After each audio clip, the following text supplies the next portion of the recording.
नमस्कार मंडळी, मी मोनिका.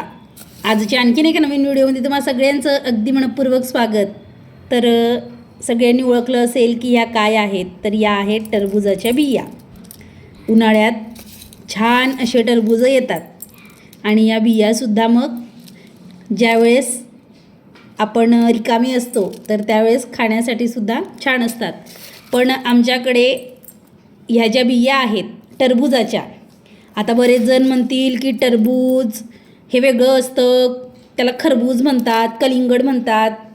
तर आमच्याकडं टरबूजच म्हणतात खानदेशात. बाकी कोल्हापूर साईडला, सातारा भागात कलिंगड असं म्हटलं जातं. तर असो, ह्या ज्या बिया आहेत तर त्याची आम्ही बघा काय करतो आहे. तर त्याची आम्ही बनवतो आहे माळा.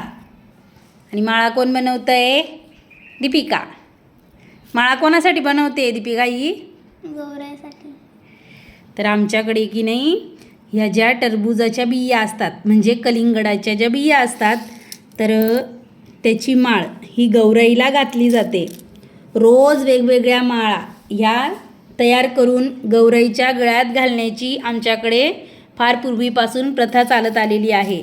आजकाल कोणी अशा पद्धतीनं करत नाही, कारण आपल्या संस्कृतीचा विसर पडत चाललेला आहे. असं म्हटलं तरी ते काही वावगं ठरणार नाही. दीपिकालासुद्धा काही जमत नव्हतं, पण मी तिला एक वेळा दाखवलं की कशा पद्धतीनं सुईमध्ये ही बी घालायची. तर ती आता करते आणि तिला मजास्त वाटते. आता कशा कशाच्या माळा राहिल्या आहेत? मुरमुरे वगैरे सगळ्यांच्या.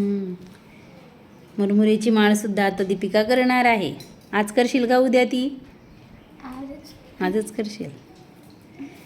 तर आमच्याकडे की नाही खानदेशात गौराई बसवली जाते आणि ह्या गौराईसाठी वेगवेगळ्या माळा ह्या बनवल्या जातात. त्यात कापसाची जी वस्त्रमाळ असते तिच्यात हळदी कुंकू याचा जो